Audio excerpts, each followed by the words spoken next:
한 주간 평안하셨습니까? 네, 상현 감사합니다. 상현이만 대답했어. 물었는데 제가 매주 사실 설교를 시작하기 전에 한 주간 평안하셨습니까? 이렇게 사실 묻는데 저도 이렇게 요즘 이렇게 좀 돌아보고 삶을 좀 돌아보고 세상 여기저기 돌아가는 일들을 이렇게 좀 보면 사실 평안할 일이 별로 없는 것 같아요.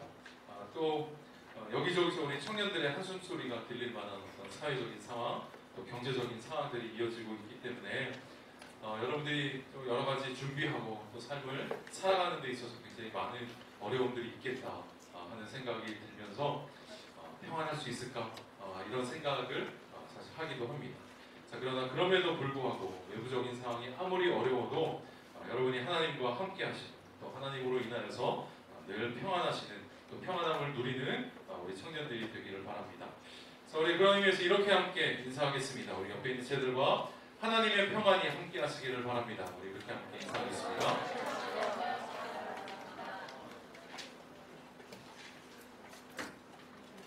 네, 지난주부터 크리스천의 정체성을 묻는 나는 크리스천이다. 오늘은 두 번째 시간입니다. 우리 지난주에는 문화를 주제로 이야기를 했다면 오늘은 직업에 관한 이야기를 좀 나누려고 합니다. 사실 이 직업이라고 하는 주제만 가지고도 할 수 있는 이야기가 굉장히 사실은 많죠. 그런데 오늘 한 번에 다 할 수 없기 때문에 오늘은 조금 더 큰 틀에서 우리가 어떤 관점에서 직업을 바라보아야 하는가, 또 이미 사회생활을 하고 있는 우리 제들이라면 어떤 마음으로 우리가 직장 생활을 하고 또 준비하고 있는 제들이라면 어떤 기준으로 우리가 사회생활을 하기를 준비해야 될까, 이런 생각을 한번 좀 나눠보기를 원합니다. 먼저 제가 좀 실패했던 이야기를 하나 좀 할까 합니다. 제가 여러 차례 이야기한 대로 저는 과거에 2001년부터 2004년까지 직장 생활을 했습니다. 그러다 그 사이 중간에 한번 제가 이직을 하게 된 적이 있었는데 그 이직해서 들어갔던 회사가 나름 괜찮은 좀 좋은 회사였습니다. 지금도 보니까 가끔 정말 가끔 궁금해서 이 회사에 좀 어떻게 들어가고 있나 이렇게 검색해서 홈페이지를 보면 저랑 있을 때하고 비교가 안 되게 정말 잘 나가는 회사가 됐어. 어쨌든 그렇다고 돌아가고 싶은 건 아닙니다, 여러분.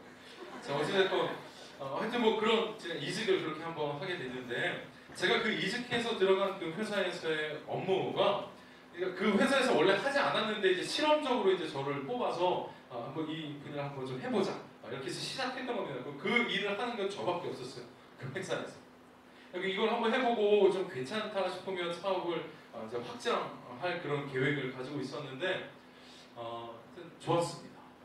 하여튼 그 자리가 빨리 잘 잡히고 하여튼 수익이 잘 나는 그런 일이 되었어요. 그래서 일을 이렇게 하고 있는데 어느 날 그 같이 일하고 있던 이제 회사의 어떤 부장님이 저를 잠깐 부르셨습니다. 제가 좀 잠깐만 와봐.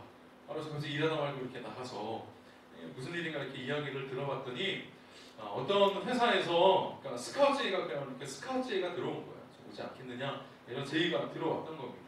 그러니까 그 회사 저를 이제 스카우트 하려고 했던 그 회사에서도 지금 제가 있었던 회사처럼 그 업무를 좀 개척해서 이제 좀 해보려고 사람을 이제 구하고 있었는데 이제 이 부장님과 이제 이제 같이 좀 오라 이런 이야기였습니다. 그래서 그 부장님이 이제 저를 추천했던 이런 일 할 수 있는 사람 누가 있냐 그래서 하여튼 저를 추천했던 거고 이제 함께 옮기자 이런 제의였습니다. 그런데 이제 저를 불렀던 그 회사에서의 그 대우가 굉장히 파격적이었어요. 그러니까 제가 하는 업무가 완전히 자리를 잡을 때까지 이제 지원을 아끼지 않겠다.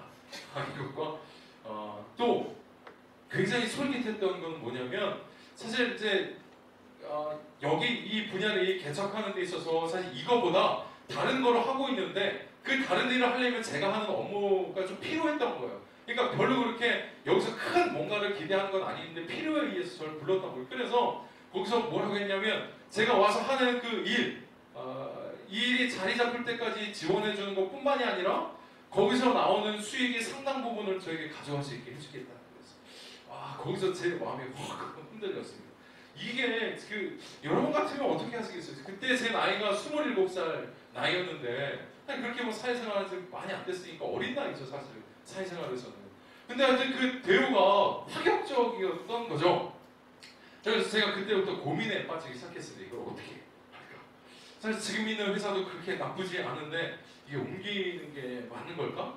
그래도 이게 좋은 기회인데 내가 한번 점프할 수 있는 그런 기회인가? 그러니까 이게 나를 살리는 동아줄인지 이게 자칫 잡았는데 이게 썩은 동아줄인지가 잘 분간이 안 되는 그런 상황이었는데 대우는 너무 파격적으로 해주겠다고 하니까 이게 그냥 쉽게 그냥 무시하지를 못했던 것이죠. 그래서 여러 가지 고민을 하다가 그래 내 인생에 꽃이 필 수도 있어 하는 마음으로 그 제안을 받아들이기로 했습니다. 여러분 어떻게 되었을까요? 그 회사로 옮겼을까요? 만약에 제가 그 회사로 옮겨서 정말 그런 대우를 받으면서 직장 생활을 했다면 아마 제가 이 자리에 못 있었을 가능성이 있죠. 여기 있는 게 아니라 저도 여러분처럼 그 자리에 앉아서 이렇게 예배드릴 가능성이 있었을 것 같아요. 결과적으로는 정말 어이없게도 그 일이 엎어지게 되었어요. 왜냐하면 그 당시에 우리나라에서 제가 하던 그 업종의 일이 굉장히 호황이었기 때문에 이 정부에서 너무 많은 이 신규 사업자들이 생기니까 그걸 제한해 버렸어요. 그러니까 이 사업자 발급증을 이제 발급해주지 않는 거죠. 그래서 이 일이 그냥 엎어지고 사실은 말았던 거죠. 굉장히 어이없게. 그래서 하여튼 그때쯤 해서 이제 저 여러 가지 하여튼 이렇게 일들로 인하여서 제가 그냥 원래 처음에 먹었던 마음대로 그때쯤에 이제 회사를 그만두고 이제 신학교로 제가 가게 되었습니다. 여러분 저는 이때 당시에 제가 있었던 일을 좀 이야기를 하면서 제가 이 설교를 쓰면서 다시 한번 그때의 내 마음이 무엇이었는가를 좀 돌아보게 되었어요. 근데 지금 생각하니까 참 그때 내가 27살이었는데도 그리고 신학교를 갈 염두를 하고 있는 사람이었음에도 굉장히 많은 허점과 좀 부실한 사람이었구나 이런 생각을 하게 되었습니다. 그러니까 제가 몇 가지에서 실패를 했는데 가장 큰 실패는 제가 본래 계획은 신학교를 가는 것이었는데 그런 것은 전혀 염두하지 않고 더 좋은 자리, 더 좋은 대우를 해주는 회사로 옮기려고 했던 것이죠. 실패했던 겁니다. 그러니까 크리스천이면서도 내 판단의 기준이 지금보다 조금 더 나아 보이는 자리, 지금보다 더 많은 돈을 벌 수 있는 그런 자리, 그게 그냥 기준이었어요. 여러분 물론 젊은 나이에 그냥 도전일 수 있죠. 더 좋은 자리, 파격적인 자리로 가겠다 하는 것이 일종의 도전일 수도 있죠. 이직하는 게 나쁜 거는 아닙니다. 근데 지금 생각해보면 어떤 직장 생활이나 직업에 대한 크리스찬으로서의 마인드가 별로 없었던 것 같아요. 그냥 뭐 내가 크리스찬으로서의 정체성을 가지고 판단하는 기준이 있었던 게 아니라 그냥 더 많은 돈을 주는 자리, 더 좋은 자리로 그냥 가고자 했던 것이죠. 직업에 대한 크리스천으로서의 기준은 아무것도 사실 없었던 것입니다. 여러분 우리가 앞으로 사회생활을 이제 여러분들도 이제 앞으로 사회생활을 계속 하게 될 것인데 적어도 이런 실수를 저지르지 않기 위해서 무엇을 우리가 염두에 두고 직업 선택을 해야 되는가? 특히 이제 이 직업을 갖기 위해서 준비하는 사람들이 있잖아요. 그럼 도대체 무슨 기준을 가지고 뭘 염두에 두고 직업 선택을 해야 하고 또 지금 사회생활을 하고 계신 분들은 어떤 기준을 가지고 우리가 사회생활을 해야 될까 함께 좀 고민해보는 시간이 되었으면 좋겠습니다. 제가 먼저 좀 결론부터 이야기를 하겠습니다. 결론부터 이야기를 좀 해보자면 좀 따라해볼까요? 직업은 관계의 문제이다. 사실 직업을 이 주제로 해서 여러 가지 이야기를 할 수도 있지만 오늘 이 좀 관계적인 부분에서 좀 접근해서 이야기하고 싶습니다. 제가 이것을 좀 설명하기 위해서 한 가지의 비유를 좀 들어보려고 합니다. 이렇게 한번 비유를 좀 들어보죠. 여러분 이 세상에서 가장 아름다운 이런 꽃밭이 있었습니다. 네, 꽃밭. 너무너무 아름다운 꽃밭이 있었습니다. 뭐 오늘은 한 가지 색이지만 여러 가지 색의 꽃밭. 너무너무 아름다운 거기에 멋진 꽃, 또 나무, 멋진 이 벤치 의자가 있어서 거기에 가서 그냥 앉아만 있어도 힐링이 될 정도의 그런 꽃밭이 있다고 한번 좀 상상을 좀 해봅시다. 자, 그러던 어느 날 이 꽃밭을 기대하고 꽃밭을 보러 딱 갔더니 이 꽃밭이 완전히 망가져 버린 거예요. 향기가 나는 게 아니라 거기서 악취가 진동하기 시작하고 꽃은 다 꺾여져 있고 말이죠. 울타리는 훼손되어 있고 의자는 뭐 그 벤치는 다 그냥 지저분하게 망가져 버리고 말았습니다. 이게 무슨 일인가? 이게 와서 보니까 멧돼지가 거기를 그냥 해집고 멧돼지가 그냥 막 돌아다니면서 이 꽃밭을 그냥 해집어 놓은 것입니다. 여러분 한번 이 비유를 한번 좀 잘 좀 생각해 봅시다. 여러분 이 비유에서 꽃밭이라고 하는 것을 하나님이 창조하신 세상이라고 한번 좀 생각해 봅시다. 자, 하나님이 창조하신 세상 바로 이 꽃밭이었습니다. 그런데 이 세상이 망가져 버리게 된 것이죠. 여러분 그렇다면 크리스천이란 어떤 사람이냐? 자, 크리스천은 원래 아름다웠었는데 이 망가져버린 이 꽃밭을 볼 때에 비전이 생기는 사람들이 크리스천입니다. 여러분 우리가 직업이나 이 꿈과 관련해서 비전이라는 말을 자주 사용합니다. 자, 그런데 이 비전이라는 말의 뜻이 뭡니까? 이 비전이라는 말은 말 그대로 보는 것입니다. 보는 것. 비전은 보는 것이죠. 자, 그래서 본래는 아름다웠는데 망가져버린 이 꽃밭을 보는 것입니다. 자, 그래서 무슨 생각이 들겠습니까? 무슨 생각이 들겠습니까? 망가진 꽃밭을 보면 이게 어제까지만 해도 굉장히 아름다운 꽃밭이었는데 내가 여기서 힘을 얻고 힐링하던 그런 꽃밭이었는데 하면서 이 본래의 모습을 상상하게 되겠죠. 자, 그러면서 이 망가져버린 꽃밭을 보면서 안타까운 마음이 이제 들기 시작합니다. 그래서 본래 꽃밭의 이 본래의 모습으로 회복시켰으면 좋겠다. 원래의 모습으로 돌아갔으면 좋겠다. 라는 마음이 생기게 되는 것이죠. 자, 여러분 크리스천에게 있어서의 비전이란 나와 이 세상과의 관계 속에서 망가져서 신음하고 있는 것을 보는 것, 이게 비전입니다. 여러분 이게 잘 이해가 되시나요? 크리스천의 정체성을 가지고 비전이라고 하는 것은 내 꿈, 내가 앞으로 뭘 할까 이런 거를 생각하는 게 아니라 관계 속에서 생각을 하는 거예요. 그래서 나와 이 세상과의 관계 속에서 하나님이 창조하신 세상이 버렸잖아. 그 망가져버린 곳에서 아파하고 신음하고 있는 곳이 어디인가, 이것을 바라보는 것이 바로 비전입니다. 그래서 그 부분을 회복시키고 싶은 마음이 드는 것. 여러분 이게 비전이에요. 그런데 많은 청년들이 비전이 없다고 합니다. 청소년, 청년들 할 거 없이 너 비전이 뭐니? 너 꿈이 뭐니? 이런 걸 물어보면 전 없어요. 보통 이렇게 대답합니다. 전 몰라. 뭘 할지를 몰라요. 이렇게 보통 이야기를 합니다. 여러분 왜 그런 줄 아십니까? 혹시 여러분 중에서도 저는 비전이 뭔지 잘 모르겠어요. 뭘 해야 될지도 모르고 뭘 위해서 살아야 될지도 모르겠어요. 이렇게 대답하는 청년들이 이 가운데도 있다면 여러분 왜 그런 줄 아십니까? 비전을 세상과의 관계 속에서 찾는 것이 아니라 비전을 뭐라고 생각하면 내가 뭘 하지? 내가 뭘 할 수 있지? 내가 뭘 해야 잘할 수 있지? 어떤 직업이 전망이 있지? 여러분 이런 차원에서 자꾸 비전을 생각하니까 할 게 없는 거예요.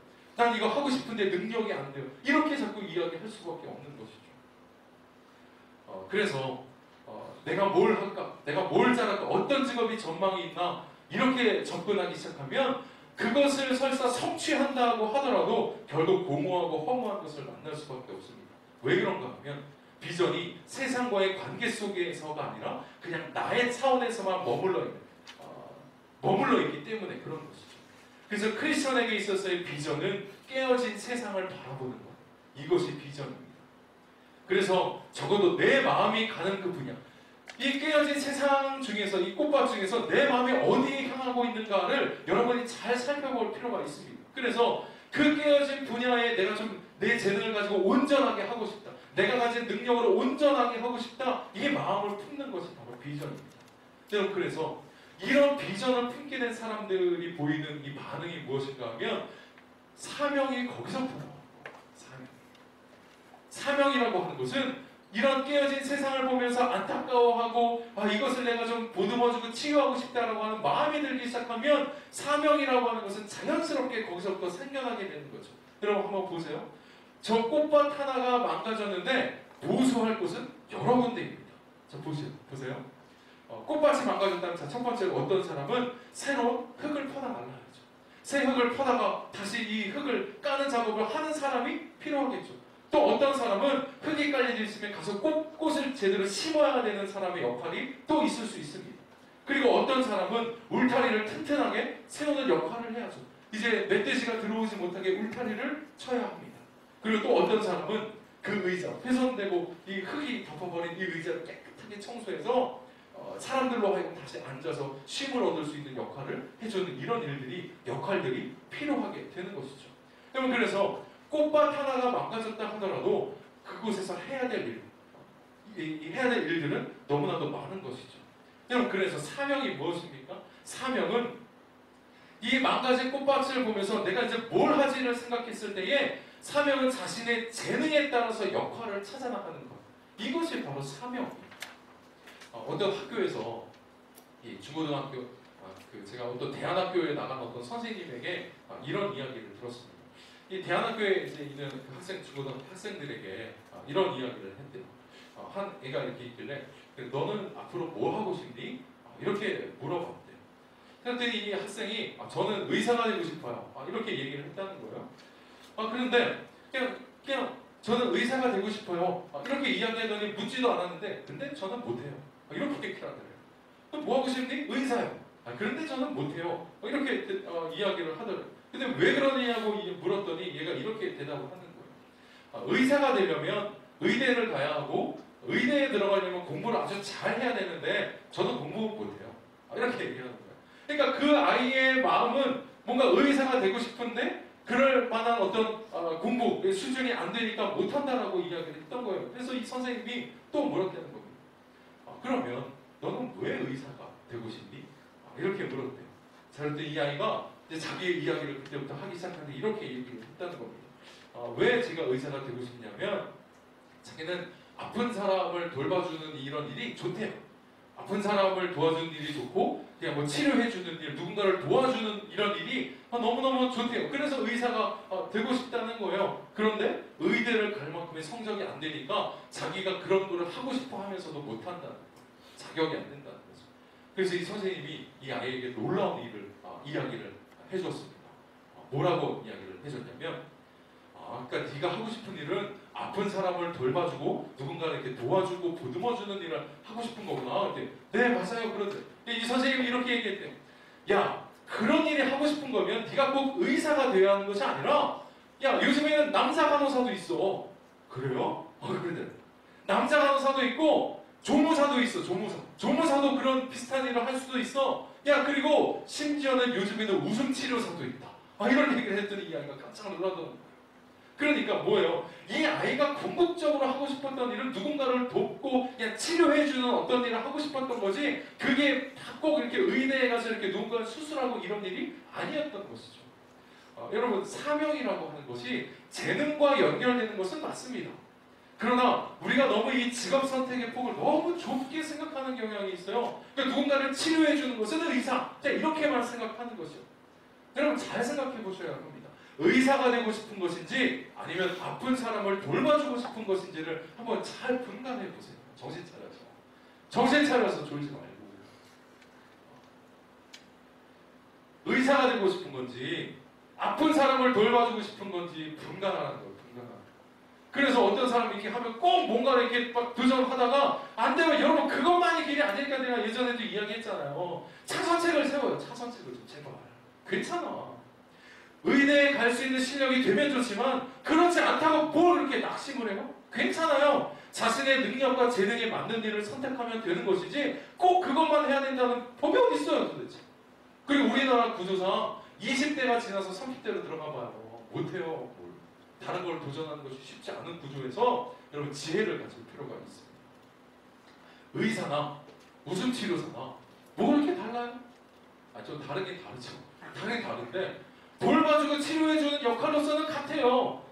의사든 웃음치료사든 교수든 아니면 과외 선생님이든 크리스천에게 있어서는 결국 같은 사명이라고 할 수 있다는 거죠.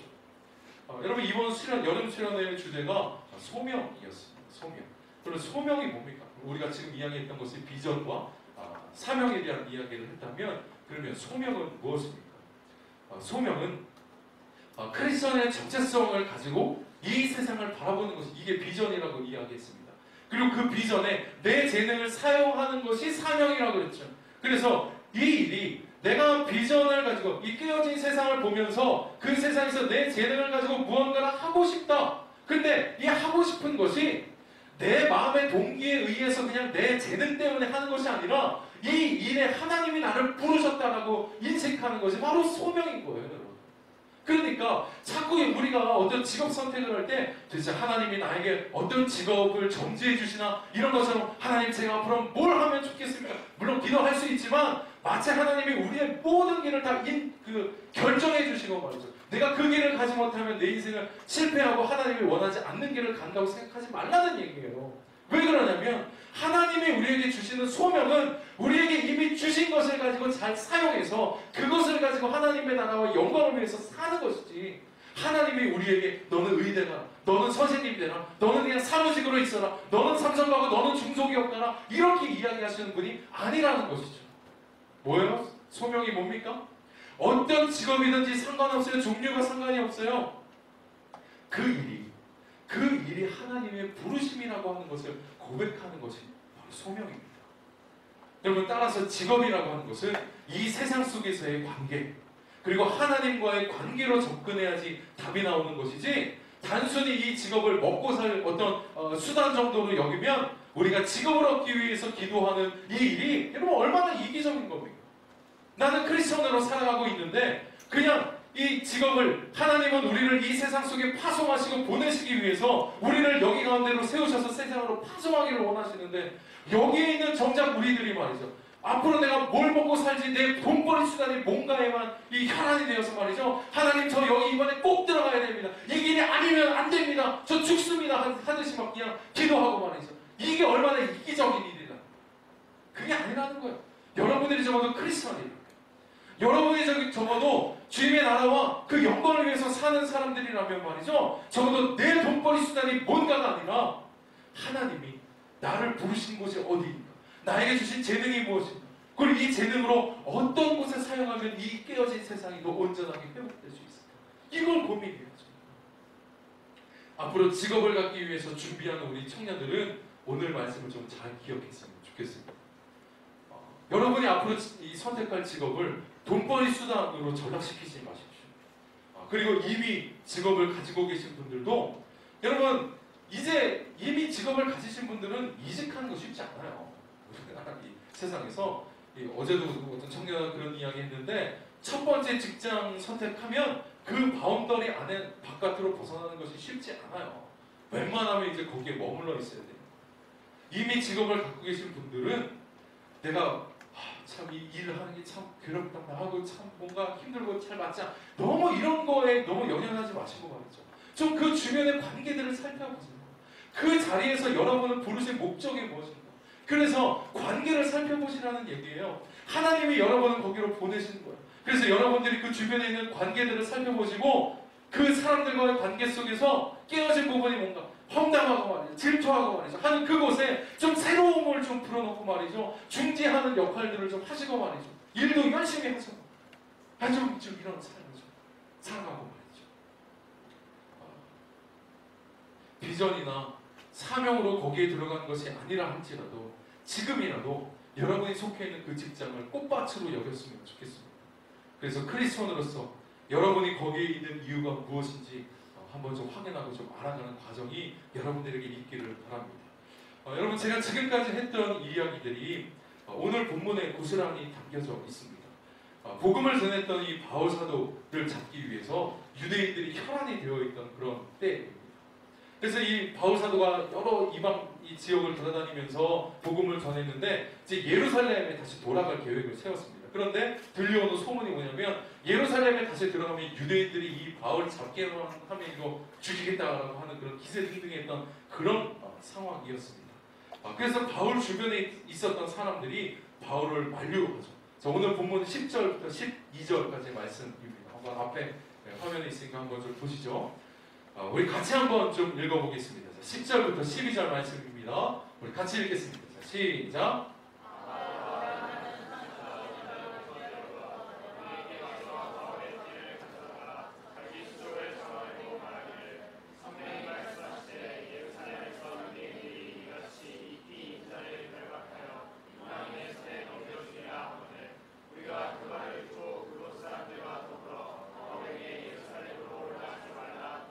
네, 이게 지금 무슨 상황이냐면, 지금 예루살렘에서 들려오는 소문이 이게 굉장히 하여튼 좋지 않기 때문에 심지어는 어떤 선지자가 와서 바울에게 올라가면 안 됩니다.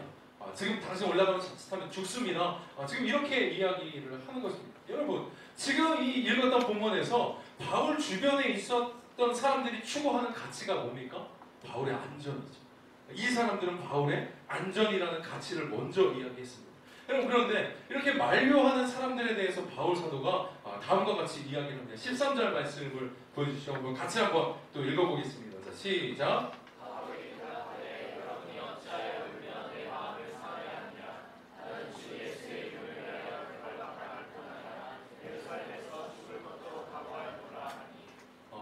아까 주변에 있었던 사람들이 추구하였던 가치는 바울 사도의 안전이라고 하는 가치를 추구하였다면 지금 바울 사도가 추구하는 가치는 무엇인가? 바로 복음 전파이죠. 주 예수의 이름을 위하여 내가 복음을 전파하는 이 가치가 훨씬 더 소중하다, 이렇게 이야기하는 거죠. 바울이 죽음의 위협 앞에서도 굴하지 않았던 것은 복음 전파라고 하는 이 가치 때문이었죠. 여러분, 제가 그래서 이 가치라고 하는 이 말을 사전에서 한번 좀 검색을 해봤어요. 그랬더니 이런 그 뜻이 풀이가 되어서 나왔습니다. 한번 좀 보시죠. 가치, 인간이 대상과의 관계에 의해 지니게 되는 중요성, 이렇게 나왔습니다. 여러분, 그러니까 가치가 뭔지 알아요? 가치는 대상과의 관계 속에서 나오는 게 가치인 거예요. 그러니까 이게 다시 말하면 무슨 말이냐면 저는 참 가치 있는 사람입니다, 이렇게 이야기하시는 게 아니라 여러분들이 세상 속에서 맺는 사람들과의 관계 속에서 여러분이 행하는 어떤 일로 인하여서 사람들이 저 사람은 참 대단한 사람들이다 라고 인정을 해주는 거, 거기서부터 가치가 나온다라고 하는 거예요. 그래서 바울 사도는 관계의 가치를 더욱더 중요하게 생각했던 것이죠. 무슨 관계입니까? 첫 번째는 하나님과의 관계의 가치를 더 소중히 여긴 것이죠. 하나님께서 나에게 맡겨주신 이 사명을 내가 무시할 수 없다 라고 하는 가치를 잡은 것이고, 두 번째는 이웃들과 세상과의 관계의 가치를 더 소중히 여긴 것이죠. 그래서 뭡니까? 바울 사도가 꽃밭을 본 거예요. 근데 망가진 꽃밭을 본 거예요. 아직까지 그 망가진 꽃밭에서 허우적거리면서 나오지 못하는 사람들이 있잖아요. 그러니까 바울 사도가 거기서 사명을 보고 거기에서 소명을 본 거예요. 그래서 아직까지 허우적대고 있는 사람들이 있어요. 그래서 내가 거기에 복음을 전하는 것이 나에게 훨씬 더 가치 있는 일이다. 그래서 목숨을 무릅쓸 수 있었던 것이죠. 아직도 복음을 알지 못하는 사람들이 바울의 사명이었기 때문에 거기서 멈출 수가 없었던 것이죠. 이것이 바울 사도가 가지고 있었던 직업의식, 소명의식이었습니다. 여러분, 이제 설교를 좀 마치겠습니다. 여러분은 어떤 관계의 사람들입니까? 여러분, 하나님과의 관계가 있는 사람들입니까? 여러분, 하나님과의 관계를 늘 염두하며 살아가고 있습니까? 그렇다면 크리스천으로서 비전과 사명을 좀 찾으시기 바랍니다. 그 비전이 여전히 그냥 나에게만 머물러 있어서 내가 뭘 하지만 고민하는 것이 아니라 좀 관계 속에서 여러분의 비전을 좀 찾아보세요. 하나님과의 관계 속에서도 찾아보고 이 내 주변에 있는 사람들과의 관계 속에서 내가 크리스천의 적재성을 가지고 어떤 일을 감당하면 좋을까를 좀 고민해 보시라는 이야기입니다. 직업이 돈벌이 수단이 되면 여러분 괴로운 생활을 할 수밖에 없어요. 그리고 결국은 여러분이 속한 그런 관계에 있는 사람들에게도 득이 될 것이 없습니다. 그러나 크리스천은 어떤 사람들입니까? 관계를 염두하며 직업을 선택하는 사람들이 바로 크리스천들입니다. 망가진 꽃밭을 바라보는 그 비전, 그리고 그 비전에 여러분의 재능이 잘 연결되어서 마침내는 이웃들과 이 세상이 회복되는 역사가 여러분을 통하여서 일어나야 되는 것입니다. 이것을 위해서 하나님이 우리를 부르셨고, 이것을 위해서 크리스천인 우리들을 하나님이 구원하신 것입니다. 여러분 때문에 여러분 주변에 있는 사람들이 복을 얻고, 여러분 때문에 여러분 주변에 있는 사람들이 힘을 얻는 그런 복의 통로들이 되시기를 주님의 이름으로 축원합니다. 우리 좀 찬양팀 좀 나와주시고 우리 같이 오늘 말씀을 붙들고 함께 기도했으면 좋겠습니다. 여러분, 그런데 오늘 여러분들 무슨 일 있었나요? 오늘 굉장히 여러분들이 피곤해 하시네요. 좀 기운 내시고 좀 다시 정신 좀 차리셔서 들은 말씀을 좀 기억하고 다시 한번 기도하는 시간 좀 갖도록 하겠습니다. 우리 세상 모든 민족이 구원을 얻기까지 우리 같이 찬양하고 함께 기도하는 시간을 좀 갖겠습니다.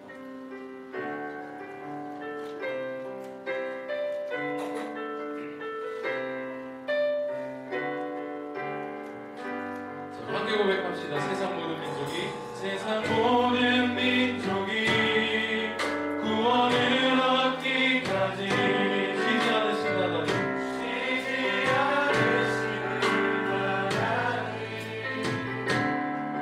주의 심장 가지고 우리 이제 일어나 주 따르게 하소서. 세상 모든 육체가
좀 열고 우리의 마음을 좀 집중해서 좀 나아갔으면 좋겠습니다. 여러분의 일상 가운데에서 하나님과의 관계를 잃어버려서 도무지 내가 하나님이라는 이름조차 부를 수 없고 찬양도 할 수 없는 그런 상황에 있는 우리 청년들이 있다면 다시 그 하나님과의 관계를 회복하셔야 합니다. 여러분, 하나님과의 관계가 바로 세워져 있지 않은데 그 모든 일이 무슨 소용이 있겠어요?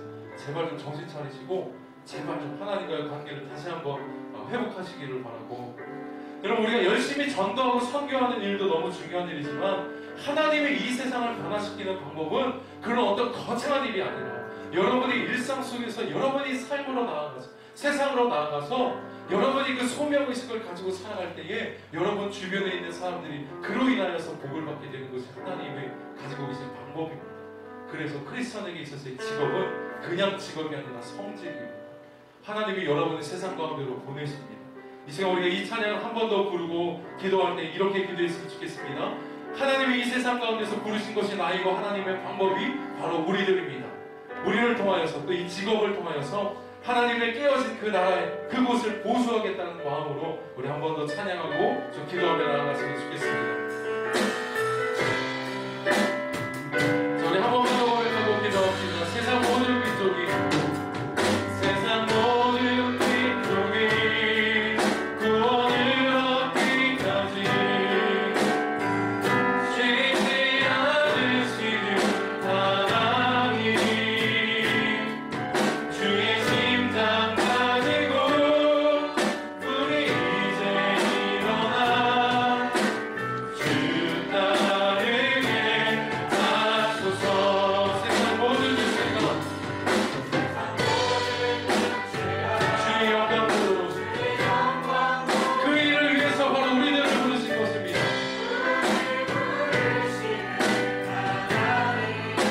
주의 손과 할 때요 세상을 치유하며, 여러분, 우리가 직업을 갖는 것은 바로 우리가 주님의 손과 발이 되는 것입니다. 우리가 이 비전을 붙들고 우리가 고백하시는 우리 바다 높음까지 여호와의 영광을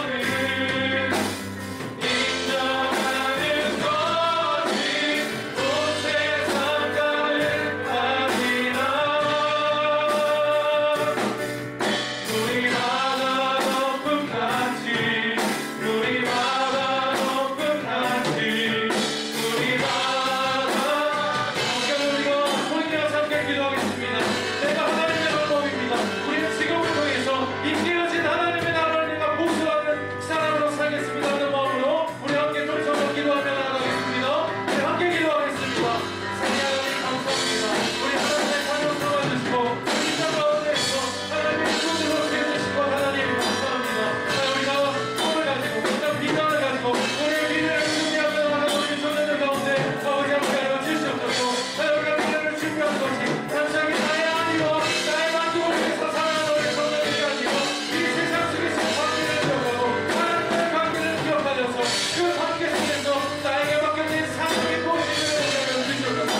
하나님, 우리 하나님의 자녀들로 삼아주신 것 감사합니다.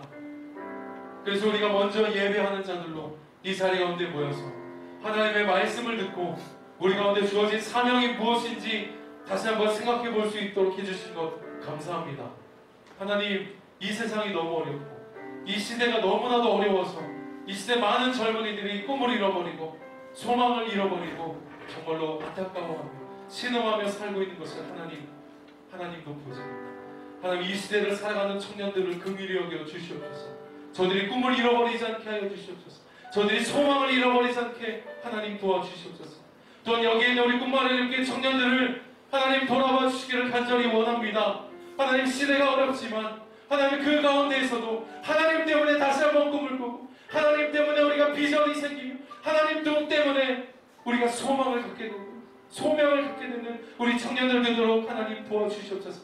나는 무엇을 해야 할지 모르겠다 안타까워하며 그냥 그 자리에 주저앉아 있는 청년들 되지 않도록 하나님 도와주시옵소서. 하나님, 지금도 여전히 우리를 부르시며 이 망가진 꽃밭 가운데 우리를 보내시기를 원하시는 그 하나님의 마음을 우리가 담을 수 있도록 도와주시옵소서. 그래서 내가 어떻게 하면 내 아내를 위해서 살아갈까를 고민하는 것이 아니라 하나님, 내가 원하던 그것이 아니라 할지라도 하나님의 부르시며 이 세상 가운데 안타까워하시는 하나님의 마음이 무엇인지 깨닫게 하여 주셔서 그 하나님의 안타까워하시는 그곳에 나아가 그 아픈 마음을, 아픈 사람들을 보듬어주는 역할을 감당하는 우리 청년들이 될 수 있도록 도와주시옵소서. 이것이 우리를 부르신 이유이고 이것이 우리를 부르신 그 소명인 줄로 아버지 믿습니다. 그래서 이제부터는 우리가 나는 꿈이 없습니다. 나는 할 일이 없습니다. 나는 할 수 있는 일이 아무것도 없습니다.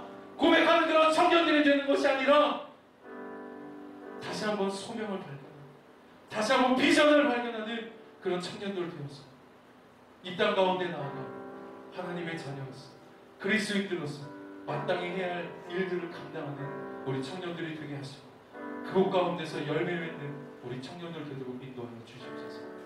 하나님, 은혜를 간구하며 다시 한번 기도합니다. 그런데 이 자리 가운데 그 모든 관계들을 다 잃어버려서 그냥 그 자리에 주저앉아 있는 우리 청년들도 있습니다. 하나님, 긍휼히 여겨 주시옵소서. 무엇보다도 다시 한번 하나님의 이름을 부를 수 있도록 도와주시옵소서. 하나님의 이름조차 부를 수 없어서 하나님의 이름을 부른 적이 너무나도 오래되어서 그냥 그 자리에 주저앉아 그냥 그렇게 있는 우리 청년들도 있습니다. 하나님, 이 시간을 통하여서 우리 각자를 향하시 하나님의 마음이 무엇인지 알게 하여 주시고 우리를 얼마나 사랑하시는지를 다시 한번 깨닫게 하여 주시고 하나님의 그 한량없는 은혜가 다시 한번 우리를 덮게 하여 주시옵소서. 하나님, 다윗이 범죄하였을 때도 기도하였습니다. 그도 성령의 떠나감을 두려워하며 기도하였던 것처럼 우리도 다시 한번 하나님이 우리에게 함께 하시며 우리를 다시 일으켜 세우실 것을 기대함으로 고백할 때에 우리를 채우시는 하나님의 은혜를 우리가 다시 한번 경험함으로 말미암아 하나님과의 관계를 회복하여서 마침내에는 우리 가운데에서 흘러넘치는 그 생수의 강이 이 세상 가운데로 흘러나가는 그런 귀한 삶을 살아가는 우리 청년들에게 인도하여 주시옵소서. 믿사오니 예수님의 이름으로 기도드립니다.